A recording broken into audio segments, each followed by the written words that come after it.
حضرت موسی خطی آدم میگه در عالم روح در زمان کلیمیش زنده بودنش بحث کردن، گفتن انت آدم، تو پدری ما آدمی؟ گفت بله.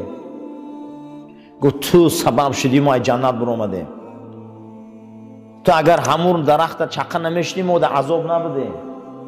حضرت موسی میگه حضرت آدم پدر مونده، پدرش پدر شونده، بسیار بلند روی کردن. موسی بسیار سرجهل بود. حضرت موسی قهرناکترین پیغمبر بود، اما قهر قطعی همون جوان قبطی را یک مشت زد که مرد. همون جوان مصری را یک مشت زد مرد. موسی بسیار قهرش بلند بود، تیز بود. از بعضی علما رو ببینید تیزن. حضرت موسی هم خیلی پیغمبر بود. همون جوان قبطی را بسیار حد گذرون که یک مشت زد جانش برآمد. همون جانش برآمدن در روز قیامت نزد خدا شفاعت کردن نمیتونست که ما یک خطا کردم. و این نباشه از روی جان میام همین خیلی همین کارا کرد خودم، یا آدم شوخی هم خیلی میکنه، یا از روی چیز مقصدش این نیست، قصدی وای کشتن نیست. روز قیامت میگفته پروردگار من شفاعت کردن نمیتونم اخی، من یک کاری خطا دارم، همون جوان قبطی را یک مشت زدم مرد. انمی کاری کردگیش شفاعت کردن نمیتونستن، اما رسول الله می کار کردگی نیستن. پیامبر ما عمرشون بسیار حلیم بودن، مهربان بودن، برای خداوند تاج شفاعت داد شونم. میگن که ادبگاه محبت ناز و شوخی برنامه آرد، درگاه خدا شوخی نداره. بزرگا رو بینید چه احتیاط میکنن.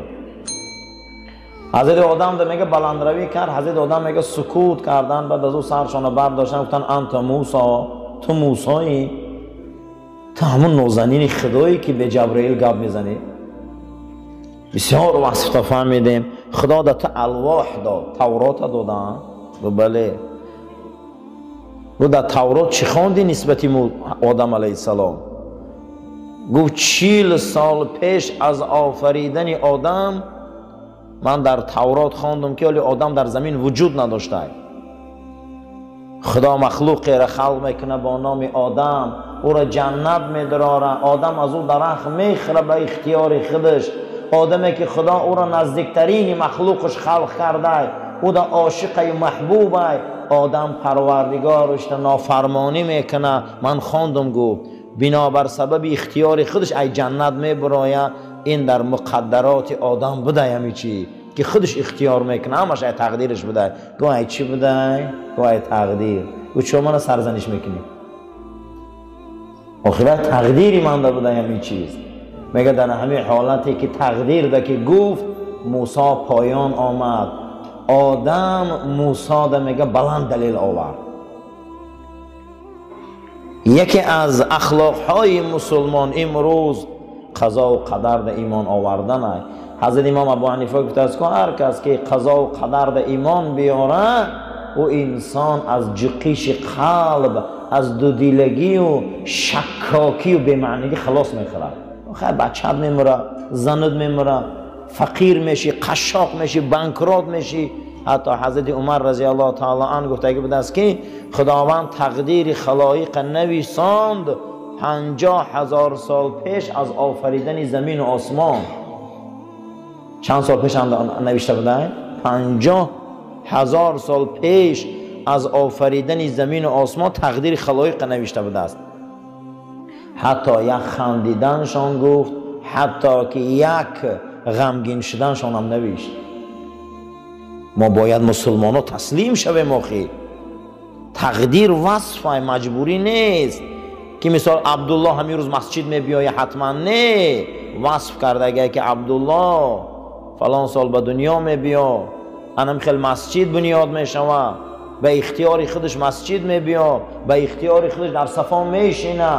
خدا در بین 18,000 عالم یگانه مخلوقی که او را اختیار داده ای آدم است. غیر آدم یگان مخلوقش اختیار نداره. ما دا اختیار داده گه خدا. دیگر هر یک او را خداوند با واسطه گن اداره میکنه. با واسطه چی اداره میکرده؟ یا شیر میبیا، چند بچه میمونه، چند زن میگیره، چند قدر آهو را میخوره، چند قدر حیوانات میخوره، کجاها را میگیره، راهبری میکنه، بچه دیگر جاندارا را میکشه. کارش درسته، یگان کارش خطا نیست. فردا نزد خدا آدم جوابگری نداره و ایوی گن کار میکنه. اما آدم نه، یا هر قدمش جواب میده، برای که آدم به خدا اختیار دادگی، گن دادگی نیست. برای همین ما جنت داریم، دوزخ داریم. یکی از بزرگترین اخلاقا نزد پروردگار ده این تسلیم شدن چی بوده؟ تقدیر، قضا. قضا اصلا چی بوده؟ به معنای پر شدن. به معنای چی؟ پر شدن. همین لیمچه را گندم میگیری پر میکنی و به دهنش چیکار میکنی؟ مشت میکنی. بعد میخ خیلی میدروری، ایتگی میخ کنه با چیکار میکنی؟ تاب میتگی گندم نریزه. همون میخ کنه با عرب تقدیر میگه. قدر اصلا انتهای شیء. من همین ورق دیدم، من همین قضا ورق از اینجا نقطهش سر میکنی به این نقطهش میبیایی، این نقطه به این نقطه تقدیره، یعنی که تمام شدمین. درونی ده سفیدی و نوشتن گیره که میبینی ایره قضا میگم، یعنی خدا ما را با بر وقتی قضا و قدر کرد. اگر لیچه ما را بستگی او ما کی به دنیا میبیاییم، چی میخوریم، چی میپوشیم، چی عمل میکنیم، چی حرکت میکنیم، در آیین ما مسلمان ها همش ای جانب خدا هست. فقط ما او را کسب میکنیم. حتی که یک انسان میخیزه لبش میماله، یک انسان میخیزه سرش شانه میکنه، همه این خدا قدر کرده، این تقدیر کرده. این فقط خیزه همیه را کسب کردیستن، این بر وقت خدا خلق کرده گه. ما میخیزیم میریم تورات کردیم آمدیم در این شام شیشتیم، این خدا با بر وقتی خلق کرده گه. ما کسب کردیم میرم، ما آفرنده فعلا نیستیم، ما هیچی نیستیم، ما فقط اداره میشیم ای جانبی او. کسی انمین ده ایمان بیاره برادر او اخلاق اسلامی داره، او مسلمان های. کسی گوه که نه همه این بنده می آفره و ای دین میبرو. ما رنگ دیگر فیلسوفا و دیگر دین مقصد دیگر آینای به معنی اقباری نیستیم که ما خما می آفریم همینه، همه این الله می آفره. ایره میگفتن چی؟ قضا و قدر. یکی از بلندترین اخلاق مسلمان ایمان داشتن به قضا و قدر بوده است. امروز لقمه گرم خوردی، خانه داری، در داری، ماشین داری، توفیق داری، هدایت داری، پیشروی داری، نعمت و بزرگی داری، این در تقدیرت قضا کرده بوده خدا تو را، قلم رفته بوده. اگر نداری، فقیری داری، بیماری داری، رنج داری، مصیبت داری، هیچی نداری، این دم راضی شو بنده که این قضا در رفته بوده است. از همه چیزی بد در قضای الهی این حرص است. چه عزیزان؟ حرص. هر کس باید برای زنش کار کنه، برای کودکش کار کنه، برای زندگیش کار کنه، باید حرص داشتگی باشه. این کفره.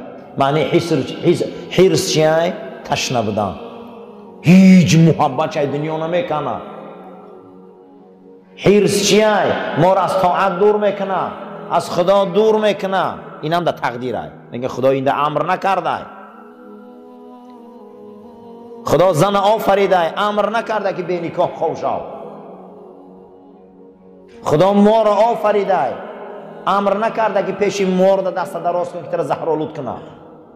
خدا کژدم خلق کرده، تقدیر ما را آورده، امر نکرده که رو دست در او زهرآلود کن. خدا بسیاری چیزا را آفریده، نه که امری او را منع کرده. برای همین همه این در تقدیر ما هست. خشا به حال انسانی که پیش از آمدن گورش آباد کنه. خشا به حال انسانی گفتن تو با خشا به حال انسانی که پیش از قبر در آمدن قبرش امارت کنه. خشا به حالش. من همینجا در شیشتن و صحبت ها ما همش برای همینه که ما فردا یک جا را آباد کرده رویم. یک روز میرسه که فردا چوپی که اجل در رسدد. همه مانده دنیا مهلت های، همه چیش یک وقت معین قطعی های. ساعتش میبیا به حکم ضرورت زبان در کشی. آن روز با دیگه من حبستگی هم زبان محکم های، دیگه نه اخلاق گرفته میتونیم و نه تربیت گرفته میتونیم و نه اخلاق داده میتونیم و نه تربیت داده میتونیم. برای همین امروز در درس اخلاقیات من هر نماز جمعه هست تربیه از دیدگاه اسلام. امروز یکی از بهترین اخلاق تسلیم شدن به قضا و قدر بده. ما مسلمانیم و الحمدلله. هر کسی که به قضا و قدر ایمان نداره وای مسلمان نیست. هر یک مسلمان باید ایمان داشته باشه که قضا چیه، قدر چیه. قضا اصلا برادرها به معنای چی را میگن؟ به معنای پر شدن. همین وقتی که لیمچه پر میشوه، وقتی لیمچه پر میشوه از گندم او را میگن قضا. وقتی مخچه را میگیری در دهن لیمچه میندازی ای پایانی او کنه میبندی و سخت میکنی، نام همون مخچه و بند میگن قدر. خوش رو فهمیدی آخی؟ زندگی ما بر وقت لیمچه شده که زیق نشوید. کسی خرسان میشه، کسی زیق میشه، کسی پول میوه، کسی گدا میشه، کسی پشپا میخوره، کسی به ایمان میمره، کسی به ایمان میمره. چیزی که در زندگی هست درو لیمچه ده هسته، ده بر وقت دهنش بستگی هم. ما باید زیق نشویم آخی. یک انسان 24 ساعت و 12 ماه کار میکنه، یکیش دو نمیشه. خدا چی کار کنه؟ از روی حکمت میکنه. بیچاره یک انسان 10 سال دعا میکنه یکانش تغییر نمیشه. روزای جمعه ما درسای اخلاق و تربیت داریم. هر مسلمانی که تربیت نداره ایمانی او ضعیفه. هر مسلمانی که تربیت نداره نماز او ثواب نداره. هر مسلمانی که تربیت نداره روزه او ثواب نداره. روز قیامت نماز هم وزن میکنند، تربیت هم وزن میکنند. روز قیامت روزه را وزن میکنند، اخلاق و تربیت هم وزن میکنند. پیغمبر صلی الله علیه و سلم در حدیث صحیح فرمودند که یگان چیز وزبین تر روز قیامت از تربیت اخلاق ندیدم وزنش وزبین. نماز نگفتن، حج زکات نگفتن، تربیت گفتن. خشا به حال مسلمانی که اخلاق و تربیت بلند داره.